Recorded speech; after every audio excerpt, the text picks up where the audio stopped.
ఈరోజు రాష్ట్రంలో 4 సీపోర్ట్లు వస్తున్నాయంటే మీ జగన్. అందులో ఒకటి మచిలీపట్నంలో సీపోర్టు వేగంగా అడుగులు పడతా ఉన్నాయంటే మీ జగన్. రాష్ట్రంలో కొత్తగా 10 ఫిషింగ్ హార్బర్లు వస్తా ఉన్నాయంటే మీ జగన్. 10 ఫిష్ ల్యాండింగ్ సెంటర్లు అంటే మీ జగన్. ఎయిర్పోర్ట్లో విస్తరణ అంటే మీ జగన్. కొత్తగా భోగాపురం ఇంటర్నేషనల్ ఎయిర్పోర్టు వాయువేగంతో పనులు జరుగుతూ ఉన్నాయంటే మీ జగన్.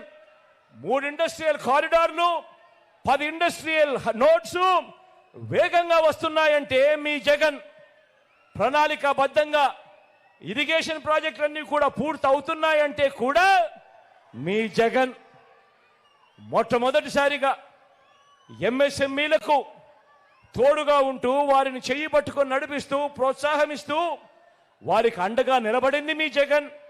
వరుసగా ఈజ్ ఆఫ్ డూయింగ్ బిజినెస్ లో నెంబర్ 1గా ప్రతి సంవత్సరం వస్తా ఉన్నామంటే కారణం మీ జగన్.